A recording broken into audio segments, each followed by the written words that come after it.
Welcome to another edition of Frankly Franklin. This is Henry Stone.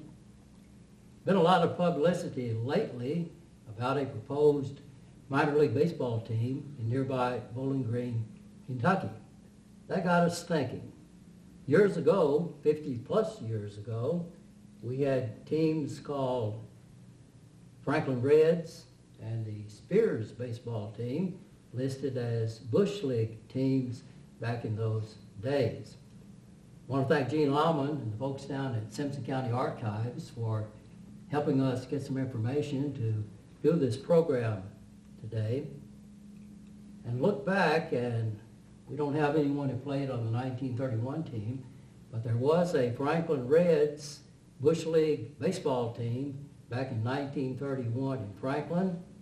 It dissolved. I guess probably the Depression had something to do with that. But in the late 40s and early 50s, the Franklin Reds team came back to life, and then it became the Spears team. That was, we remember Daddy Noah Spears, who was sponsoring that at the time. Pleased to have as our guest three Franklin residents who played on some of those teams back in the late 40s or early 50s. Vickers Ditmore, Jim Cornwell, and Jack Ellis. First, gentlemen, I'd like for you to tell me when you played and what position you played.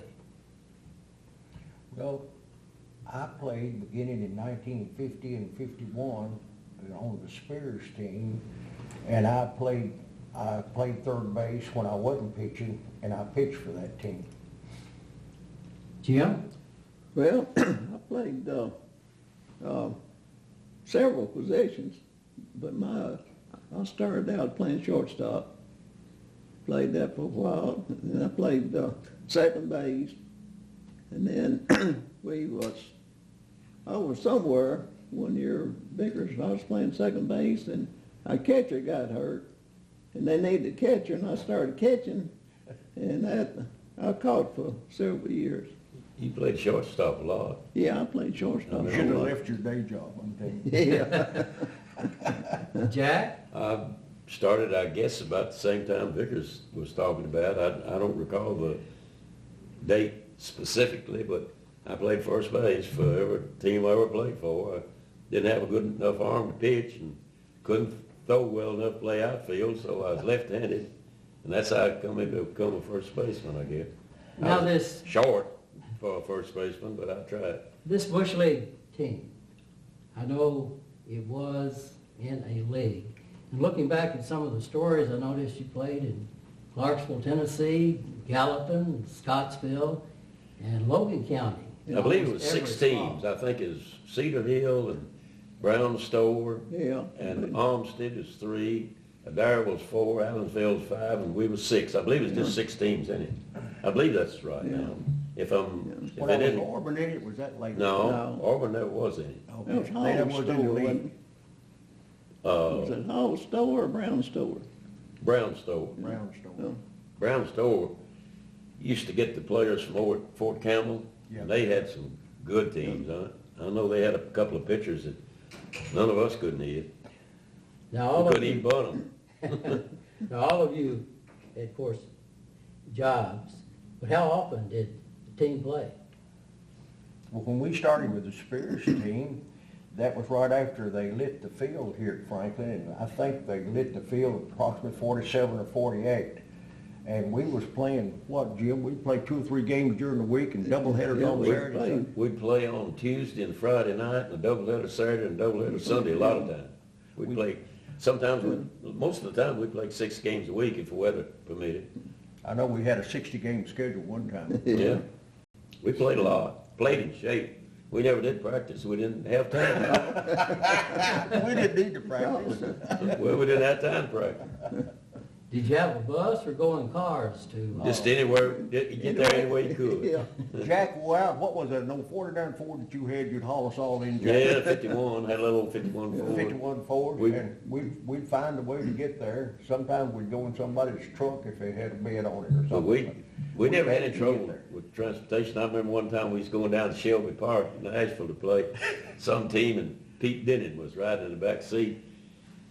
And we stopped at a red light, and this fellow in an old pickup truck, of course, had a straight shift, and he killed his engine when he started off. And he wouldn't crank, so he finally got it cranked. We pulled up beside him, and Pete hollered and said, "Hey, old man, if you're going to camp here, why don't you put you up a tent?" Pete had a lot of dry fun about it. Yeah, we had a lot of fun. How did you manage to play that many games and still, you had to work for a We living? played more than we worked. We played more than we worked, Yeah. that's about right. I was still in high school and I didn't have a job, and well, in 51, I graduated in 50, stayed out a year and worked at Gillespie's and went to college at 51, but now Jim and Jack both, Jack, you used to run a, You sell car parts. car I'd park, be- that's right. I didn't have any trouble. That's what he was. I'd get through and get there in time. I was always there. Were the players paid? No. No, it cost us to play. If we had been paid, we wouldn't be there. They wouldn't have had us over.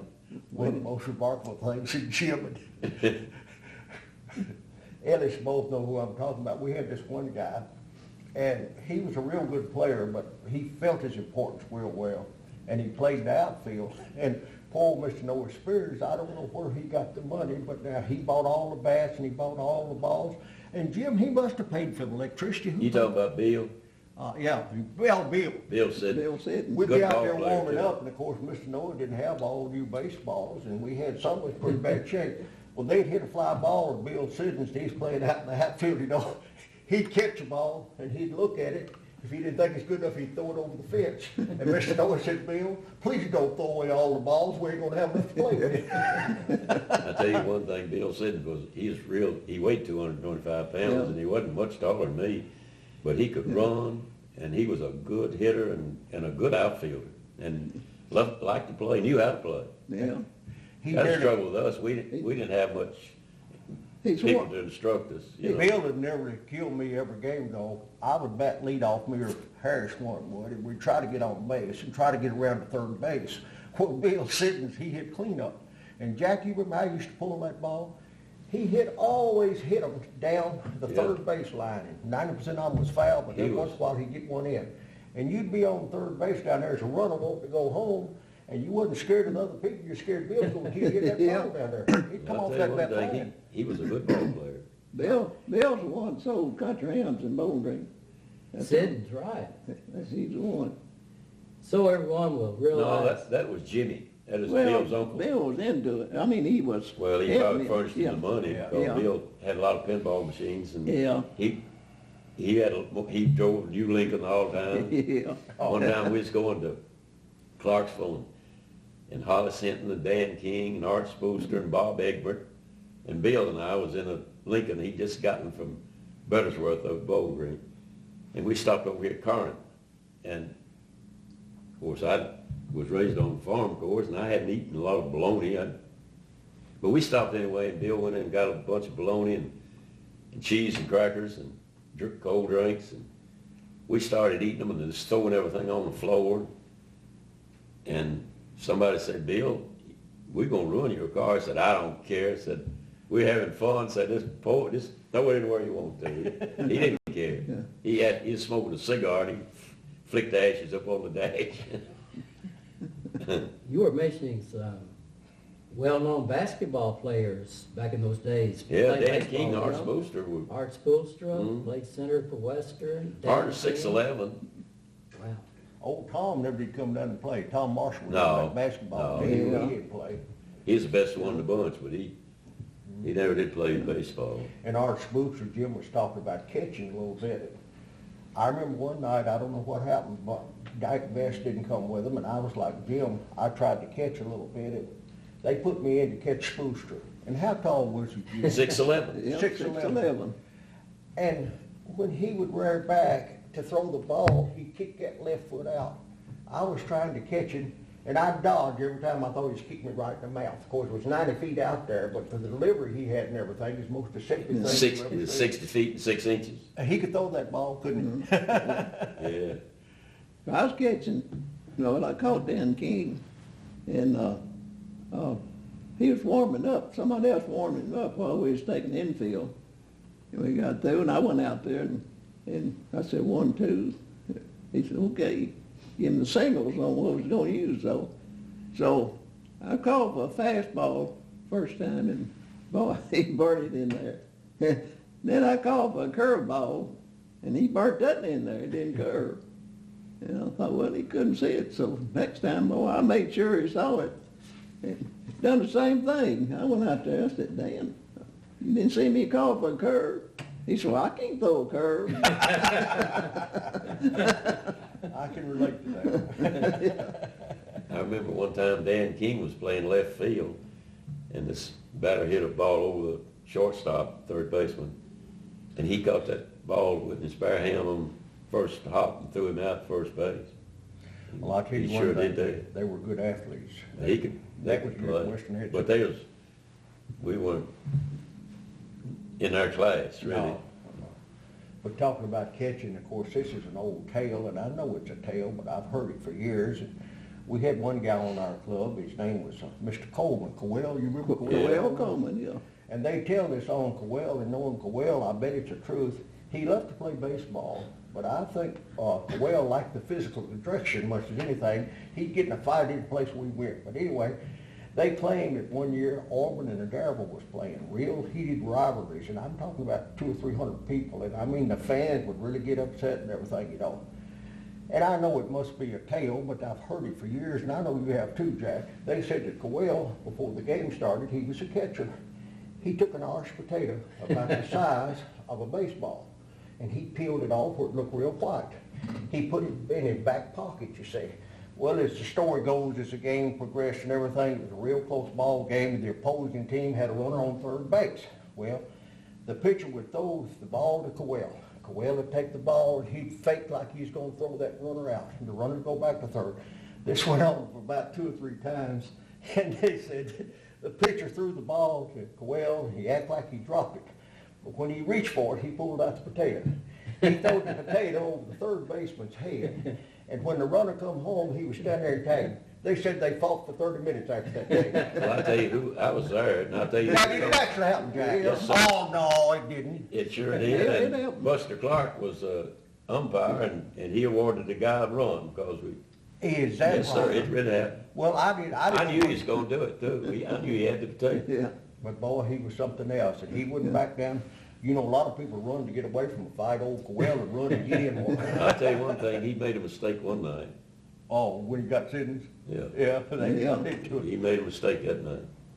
I think one of the worst beatings I ever had, though, was my own team. We played these teams, like I said, we played them 3 or 4 times, and Auburn came over here one night to play, and I had some cousins played on the Auburn team. Well, their pitcher didn't show up, and it wasn't my night to pitch. I think Piney was supposed to pitch anyway. And so we wasn't going to be able to play a game, and my cousin from Auburn said, Ditmore says, why don't you pitch for us? I said, I don't want to pitch against my own team. Oh, come on, pitch for us, pitch for us. And I went out there and I was pitching for Auburn, and y'all beat the tar out of me.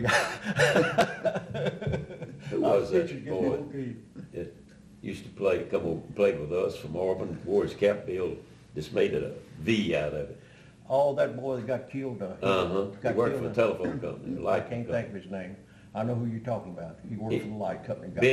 Benny, somebody. Benny was his Yeah. first name. I can't think of it. What kind of records did you have back in those days? More wins than losses?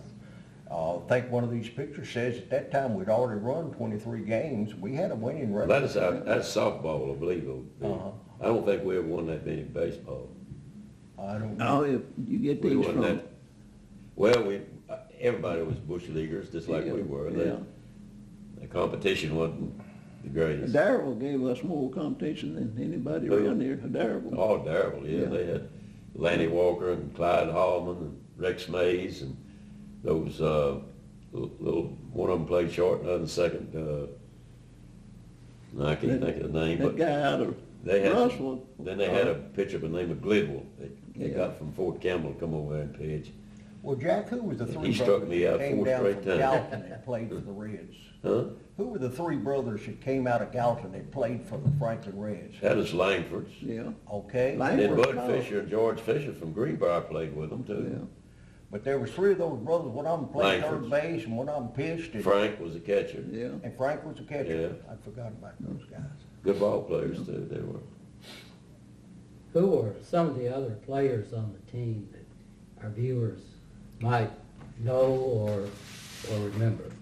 Well, we remember them all just Yeah. about. I've got one picture, this was about the first one that was made, and they're listed here as Paul Kelly, Leon Lambert, James Fagg, Vickers Ditmore, Jim Cornwell, Jack Ellis, Bill Spencer. Now, who was Bill Spencer? You He- remember Jack? Yeah, he came from, Bill lived over in edge of Logan County Yeah. somewhere. Well, I don't Or remember. maybe over around Chandler's Chapel, I believe is where Well, I'll Spencer. tell you, here's John Allen. We could have had him up here today. Yeah. John Allen Hughes. John was younger than I was, and I was about the Yeah. youngest one on here. And then we had Harold Purdue, Pete Denning, Bill Poston. You remember Yeah, Bill? mighty well, yeah. Harry Thomas. He was a clown. Harry Thomas Yeah. was. Bill Carter, Ross Hendricks, and there's Coel Coleman. Now, who's Gilbert Hyde? Gilbert Hyde was out, he came from Gold City, he's Loving Hyde's boy. Gilbert and Brooks, you know Brooks, don't you? I know Brooks. Yeah. Well, Joe Hyde. you know Judy married Jack Doris, that's his sister. Oh. And he came out there.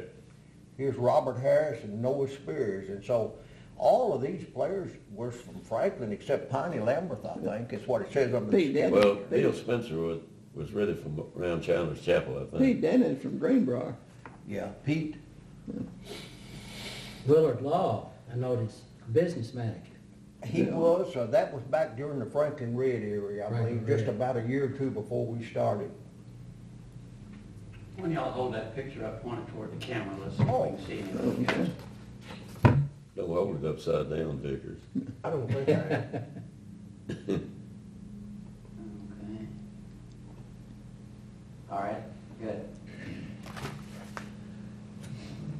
Okay, in 1951, starting the season, we still had the Franklin Reds.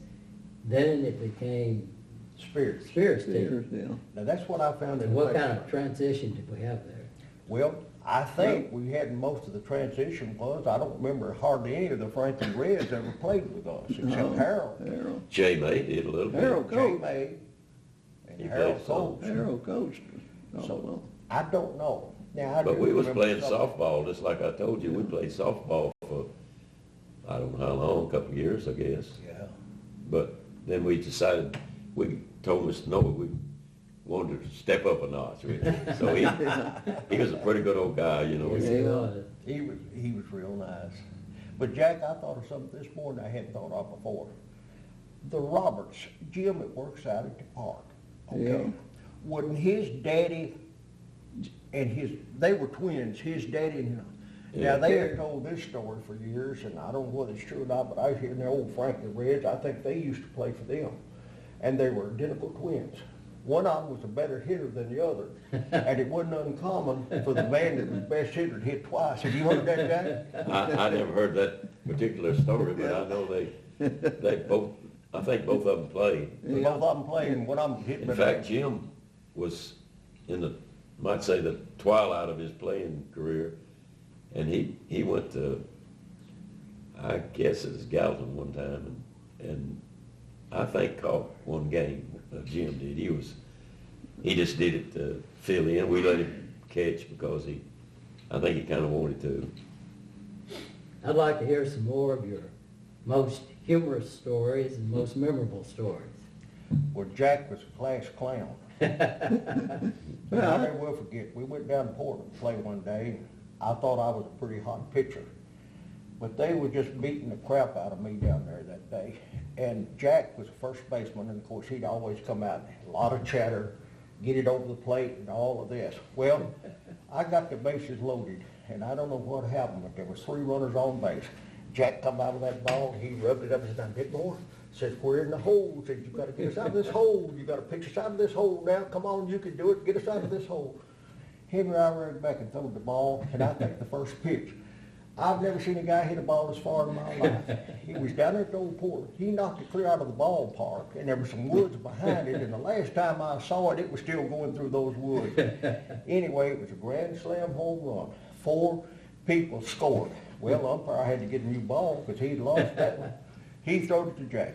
Jack come out to me rubbing the ball. Well, Dick Moore said, you got us out of the jail, and there's not a man on base now. I could have killed him. I could have killed him. It cost me 4 runs. Well, I've told y'all heard this before, but the only game I played with the Franklin Reds, we went to Fairview and played over there where Jeff Monument is. And I played right field. Guy didn't show up, the right fielder, so they put me in there. And when it come my time to bat, well, I never had batted against good curveball pitchers. Never had seen one really. And this guy throwed a big roundhouse curve, and he throwed me one. I jumped almost in the stands, and that gave the fans a lot to laugh about. But I told myself, I said, Self, next time you get up there, you ain't gonna move. Let him hit you. And I learned to be a good curveball hitter because I would stay in there. But he sure made me bail out. Jack, what do you remember? One of your I most remember a humorous- lot of times. I don't know about the most memorable. One I'll never forget. I slid into second base. We was playing a Darrell, and the second baseman, I still can't call that boy's name, his brothers, but instead of tagging me with, the throw had me beat, and I slid into second base, as I said. Instead of him tagging me with the glove and ball in the glove, he took a ball in his hand and hit me right there on the chin. I've got a scar about that long now. And I mean, I thought I'd broken every tooth that I had. It hurt. That is one I won't never forget. I know that. But I don't know whether he did it on purpose or not. It don't matter. I always figured if he couldn't stand the heat, get out of the kitchen. I know you were telling me that crowd sometime, maybe as many as 300 people would come out to watch one of the games. Did the crowds get involved? Oh, yeah. Oh, yeah. Talk about getting involved. Back when I was calling high school ball, I went over to Auburn one day, and I was behind the plate, and there was one person in the stands behind me, and there's a lady, and boy, she gave me heck all day long. Well, not all day, but she just raised Cain. So, and when they changed fields, I just turn around and take my mask off and smile at her. And then I put it back on and start, here she go again. Done that for 3 or 4 innings. I turn around and smile at her every time. And then I finally turned around and she was gone. And there was a guy standing up there, and he said, "You the first umpire's got the best of that woman." Said she does that all the time. Yeah. I remember Richard Forshee used to play, I don't know whether it's softball or baseball, but every time Richard comes to bat, his mom would set up in the stands, and she was just having a good time. It wasn't, she didn't do anything wrong, but she was real verbal about her when she'd holler. And she'd holler, said, "Get him, Richard, you better than he are." She'd say that. Yeah. I've heard Ms. Well, now, his brother played some too. What was it when he? Jack Forshee. Jackie. He was Jack. Jack. Yeah, Richard. Jack is Jack instead of Yeah. Jackie. Good. Not the Jackie we know, but Played center field, didn't yeah, he's a good ball player Yeah. too. And then they had a brother by the name of Gerald, he? Yeah, Gerald. and he was a left-hander, Yeah. and I guess could throw a baseball as hard as anybody I ever saw for his Yeah. size. And Bill put him in one night to pitch, and of course half the balls went over the stands, but he could fire. I'm telling you, One of the he was best pitchers quick. we ever played against. I guess now you have to be politically correct. He was a little bit physically challenged. Real nice kid. In fact, he pitched for us some. He was left-handed, and the fingers on his pitching hand, these two were growed together, and these two were growed together. He could not grip the ball. He throwed it in right Yeah. here. And when he took loose of that ball, that ball would dance all the way to, Greer, was that his name? Greer. Yeah, Greer. he's the one that, he pitched for us some too. Yeah, But now, he wasn't very big, but like I say, he was throwing what they guys, they call a fork ball now, but he had to throw it because he couldn't grip it. But He could was throw a it real too. nice kid. No, he could, And he had come up good here and played. velocity. And Jack, tell Henry about the other boys we used to play against. You know those little short, heavy-set boys? Oh, What short did and you call long, them? tree toppers. Tree toppers. I'll tell you something else, Henry, that it's amazing now, when we was playing, wanting to get up games for Tuesday and Friday night, or maybe it's Saturday too, Bill Siddons would pick the phone up and call some, like in Gallatin, and he'd tell the operator that if she knew the baseball manager in that town, and she'd maybe say no, or yeah. And he'd say, well, if you know anybody that does, let me give you my number, you call me back. And this has happened. And about a day or two, somebody called Bill, and we'd schedule a game with him. We'd have him come up at night and play at the lighted field. And that, now then, you couldn't begin to do that, not with a cell phone anyway. Well, when you watch games on TV now, say a batter gets hit, dugout's empty, have a real brawl. Ever had any brawls back in those days? I never did, Jack. I didn't participate in them much, I was too good. But I remember. We had quite a few. yeah. Is that right? We had one or two individuals that start together, and we try to keep them separated and everything. All in all, most of the people we played against, they were pretty good sportsmen. And we just, like I say, they were like us. We were just playing to have a good time. There wasn't money involved or anything, but it was quite a life. I know one time we was playing Scottsville, and we was talking about Dick White, and his daddy was a manager. They brought a team over here one night, and there was a boy by the name of Junior Turner Yeah. that pitched for Monsanto Chemical Company down in Columbia. They gave him a job just so he could pitch. And he could I'm sure he could throw a baseball 95 miles an hour without any trouble. And Junior hit the first two batters that came up. And I believe James Mays was, I don't know if he is the manager, but he was the manager that night anyway. And Junior, he went out and told the umpires to stay behind the plate, of course, like they do now. He walked over to him, he said, now if Turner, that guy hits anybody else, we quit. And so it was about the next inning, he hit another, and that was it. I know that was kind of unusual, but, and I knew Junior pretty good. He worked there was a fellow by the name of Ed Harmon that ran a country store out north on 101, north of Scottsville. And Junior lived in that community, and I'd see him at that store, and I got to know him because I had batted against him several times. And in fact, we played Monsanto Chemical Company, and he pitched. But he was a pretty nice fellow, but when he got a baseball in his hand, he was bad. Where did they get the umpires back in those days? I don't know. Mr. Cheney. Well, Grunt Cheney Yeah. umpired a lot of games from Russellville. Yeah. And Buster He's the best Clark again, down here, Joe P. Clark's brother, I guess umpired more games than anybody for us. Yeah. Did you give the umpires a very hard way to go? $5 or $10. Oh, yeah, every ball, Yeah. every time you pitch one. Well, thinking back to late 40s, early 50s, baseball back in those days. Now we're in the year 2004. How would you compare baseball today with baseball in 1951? You can't do it. In no way. No. No comparison. It's progressed about as much as any other sports. Basketball. I remember back when Jim played ball, I never was good enough to play basketball. I finally, the best I ever did was substitute on the second team at Barnes. But you could take a high school team now that's good. They beat that bunch back then.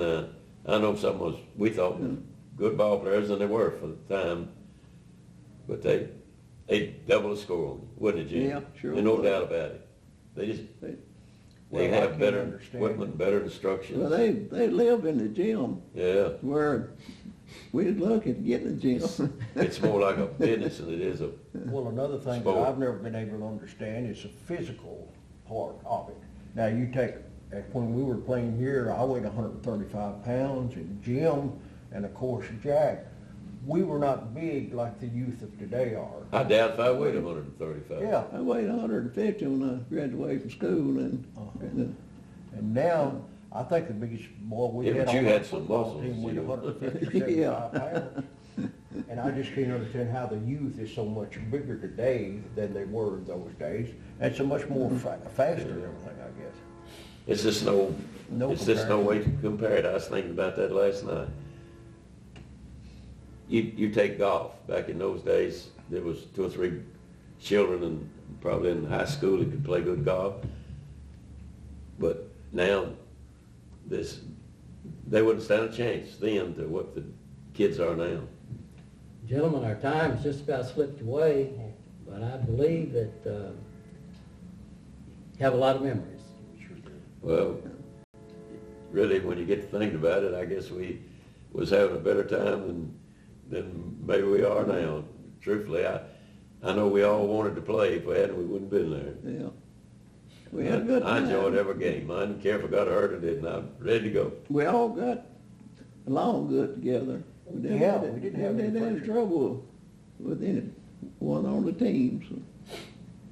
Well, Vickers, Jim, and Jack, I really appreciate your taking the time to talk with us. I've really enjoyed this. I can remember back in those days, and must have been a lot more fun now when the major leaguers, anyone who earns less than $1 million a year is probably on the bench. Things have changed. Let me just say one more thing, Henry, about the way the major leaguers are. Now, you take Barry Bonds, he wears a helmet, he wears a brace on his elbow, it goes clear down to his wrist, he wears padded gloves. If you hit him, you haven't done nothing. I mean, you don't hurt him. We didn't even have Helmets. batting helmets when we played. Didn't have sliding I panels. know they came out with a little old liner that wasn't your cap, about like that, just went around. I tried to put one on, put it in my cap and tried to put my cap on. I couldn't even get it on. I just took mine off and throwed it away. We didn't even have batting helmets or nothing. It's a different game than it is now. You had to really want to play. Guest on Franklin today, talking about Bush League baseball in Franklin, Kentucky, 50 plus years ago. 3 former players still residing in Franklin, Kentucky: Jack Ellis, Jim Cornwell, Vickers Ditmore. We thank you very much